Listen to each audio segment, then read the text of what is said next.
तो चंपक चाचा जो कि हम लोग को ये तारक मेहता का उल्टा चश्मा के शो में दिखता है, वो किसी का कोई बड़े बुजुर्ग नहीं है, वो एक गुंडे है। और चंपक चाचा चाहे तो एक सेकंड में खड़े खड़े कुछ भी कर सकते हैं। तो चंपक चाचा एक ऐसे कैरेक्टर जो कि हम लोग को ये तारक मेहता के शो के अंदर देखने को मिलता है। और उनकी ये गोकुलधाम सोसाइटी में नहीं बल्कि बाहर भी लोग बहुत ज्यादा इज्जत करते हैं। इसलिए नहीं कि वो बड़े बुजुर्ग है, क्योंकि वो एक चलते फिरते गुंडे है इसके लिए। और सबको चंपक चाचा से डर डर के रहना पड़ता है। और चंपक चाचा जो है जब से ये सोसाइटी में आए तब से उनकी दादागिरी चलती है। जैसे कि हम लोग ये एपिसोड में देख ही सकते हैं। तो चंपक चाचा को जेठालाल ने एक फोन दिया था ताकि वो कहीं पर भी घूमे ना। और उनके पास फोन क्या आया, उन्होंने सीधा पुलिस वाले को फोन लगा दिया, सिर्फ ये देखने के लिए कि इंडिया की पुलिस कितनी एक्टिव है। और ये पुलिस वाले आ भी गए। और तो फिर भी चंपक चाचा को कोई डर नहीं है कि उन्होंने बिगड़ कोई काम से पुलिस वाले को बुलाया। उल्टे से चंपक चाचा पुलिस वाले को उल्टा सुल्टा सुना रहे। और ये चीज यहाँ पर ही खत्म नहीं होती, चंपक चाचा इसकी वजह से जेल में भी जा चुके हैं। जैसे कि हम लोग तारक मेहता के ये वाले एपिसोड में देख ही सकते हैं कि चंपक चाचा लोगों के ऊपर जितनी दादागिरी दिखाते हैं उतनी ज्यादा वो अंदर से सॉफ्ट भी है। और लोगों में वो दान में भी बहुत ज्यादा मानते हैं। तो एक दिन चंपक चाचा को क्या पता कैसे ऐसे ही लग गया, जब भी वो पिक्चर देख के घर पे आ रहे थे, कि उनको गरीबों की मदद करनी चाहिए। और बेचारे गरीब लोग बिना कंबल के सोते हैं। तो चंपक चाचा को लगा कि इसके लिए चंपक चाचा को मसीहा बनना पड़ेगा। और जेठालाल ने नहीं दिया तो फिर बिना पूछे जेठालाल से पैसे भी ले लिए। और वो पैसे लेके उन्होंने बहुत सारी चद्दर खरीदी। और चद्दर खरीदने के बाद अपने नौकरों के साथ निकल लिया ये चद्दरों को गरीबों में दान करने के लिए। और पहले दिन तो उन्होंने दान किया तो फिर तो कुछ नहीं हुआ, बट चंपक चाचा को लगा कि उनको और दान करना चाहिए। फिर उन्होंने एक और दिन जेठालाल से पैसे लिए और उन्हें पैसे से उन्होंने चद्दर खरीदी। और चद्दर खरीदने के बाद उन्होंने गरीबों में फिर से बांट दी। बट इस बार कुछ नॉर्मल नहीं होना था। आखिरकार चंपक चाचा तो है तो गुंडा ही, सो वो पैसा भी लेके गए थे गरीबों को देने के लिए। और उन्होंने जैसे जैसे गरीबों की नीड थी उस हिसाब से ये गरीबों में पैसे बांट दिया। बट भाई ये तो चंपक चाचा ये ऐसी थोड़ी पैसे बांट देंगे, इन्होंने ये सारे पैसे ऐसे बांटे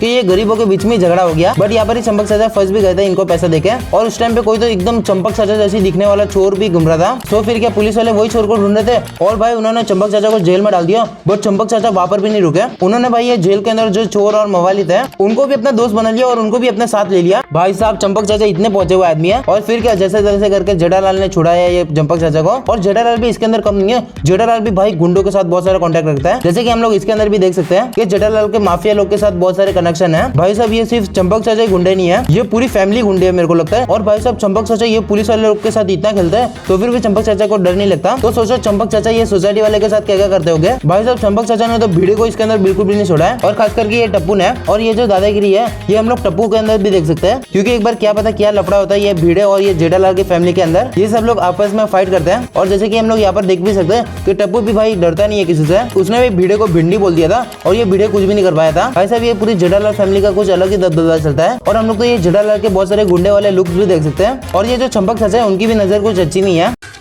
तू समझा? हाँ। नहीं तू समझा नहीं। बाकी ये तो चंपक चाचा का बुढ़ापा है, नहीं तो फिर भाई वो जवानी में क्या क्या करते होंगे। और बाकी तो बस भाई कहीं ये वीडियो चंपक चाचा के पास ना पहुंच जाए। और बाकी इसके ऊपर आपके क्या ओपिनियन थे मुझे कमेंट्स में जरूर से बताना। और वीडियो पसंद है तो वीडियो को लाइक जरूर से करना, चैनल पर मैं आपको तब तक बाय।